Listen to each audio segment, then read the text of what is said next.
Quels sont maintenant les programmes innovants? Eh bien, je vous propose que l'on les découvre ensemble. Deuxième élément. Quel meilleur choix que Marseille pour expérimenter des outils innovants de régulation de la température? C'est celui opéré par Quartus pour ce programme de 178 logements, 670 m² de commerce et 109 parkings. Avec préservation d'espaces de fraîcheur, végétalisation, conception bioclimatique et même thalassothermie, sans compter des logements modulables. Le passage partagé. Entre le boulevard Voltaire et la rue Amelot, Immobilière 3F engage une opération d'envergure visant à totalement transformer le passage Saint-Pierre-Amelot. Au total, 8740 m² de plancher avec 134 logements et 3000 m² d'activités diversifiées. Au programme, recyclage des matériaux, une partie construite en bois, panneaux photovoltaïques en toiture et même une ferme urbaine de 1200 m². Parker. L'association d'un grand promoteur à un OPH a pour résultat un programme de 150 logements, tous plus différents les uns que les autres. Appartements, maisons et même un foyer pour jeunes travailleurs. Un programme placé sous le signe de l'économie circulaire et durable, ainsi que de l'éco-responsabilité qui lui permet même de décrocher le label Biodiversity. ZAC Victor Hugo. Un mur de façade en terre crue, c'est l'innovation majeure de ce projet situé dans une ZAC qui doit accueillir un écoquartier au sud de Paris. Pour cet immeuble de 42 logements, le promoteur a choisi de faire appel à l'adobe, une brique de terre crue séchée au soleil. Et cette terre provient d'extraction due au creusement du Grand Paris Express. Valérie Fournier, bien, bonjour, j'ai le plaisir de vous accueillir. Vous êtes directrice générale d'Immobilière 3F et vous êtes lauréate du programme innovant.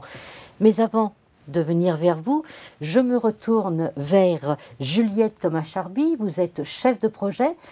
Alors, en quoi ce programme est innovant, justement? Tout d'abord par sa programmation très riche qui regroupe 134 logements avec des logements sociaux, des logements intermédiaires, des logements en accession. Ces derniers réalisés dans le cadre d'une VFA inversée. Ça regroupe également plus de 3500 m² d'activités qui vont réunir une micro-crèche, un espace de coworking, un espace d'escalade, de loisirs urbains. Un jardin partagé aussi, je crois. Alors, pas un jardin partagé, mais une ferme urbaine. C'est une ferme urbaine. Voilà, qui sera vraiment exploitée par un agriculteur urbain sur la toiture des deux bâtiments et qui aura une boutique à rez-de-chaussée qui permettra de vendre les produits directement en local, aux habitants.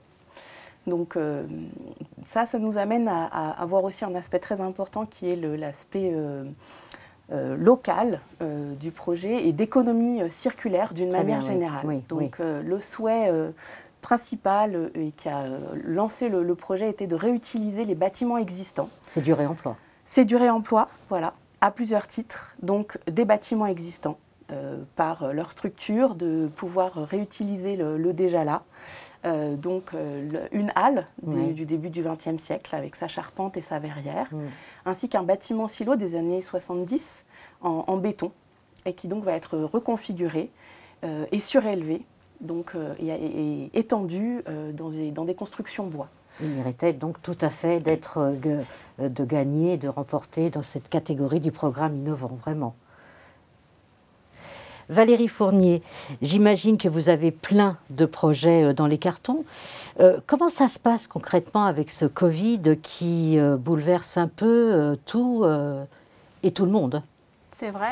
Écoutez, d'abord, il faut le dire, on a effectivement tous été saisis au mois de mars. On a dû arrêter nos chantiers, essayer de voir comment on pouvait continuer l'activité. Je crois que ça a nécessité à la fois dans l'entreprise une très très forte mobilisation des équipes. On a été très attentifs à la relation avec les entreprises, à aussi continuer bien évidemment à essayer en tout cas d'éviter tous les sujets de paiement et autres. Et puis on a repris très vite et objectivement en fait en bilan de 2020 finalement on a un peu de retard, mais pas tant de retard que ça. Et il faut saluer les équipes aussi bien de la DMO, enfin de la maîtrise d'ouvrage, que de la réhabilitation, qui ont vraiment été très très performantes, réactives.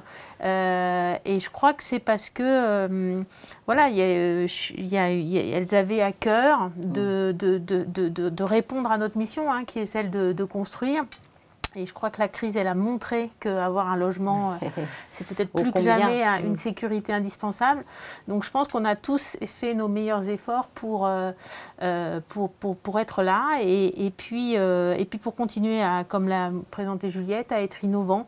Parce que c'est vrai que le parti pris chez nous, c'est aussi de contribuer à la construction de la ville, de la recréer à travers elle-même, de travailler sur des nouveaux process qui, bien évidemment, font qu'on essaye d'anticiper la RE 2020, qu'on essaye d'être plus bas carbone que prévu, ce qui est le cas beaucoup dans ce projet, qui est très aussi sur le principe non seulement de garder les bâtiments existants et d'en faire un nouvel outil pour demain, mais aussi de beaucoup œuvrer sur la réutilisation en fait, de ce qui va par essence être détruit pour reconfigurer les bâtiments, mais qui va aussi servir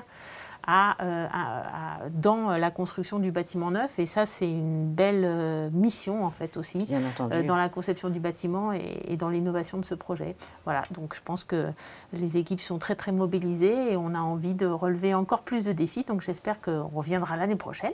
Écoutez, je vous le souhaite. Un nouveau projet. En tous les cas, mesdames, bravo pour ce passage partagé, vraiment qui méritait ce trophée. Merci à vous deux. Merci beaucoup. Merci beaucoup. Merci.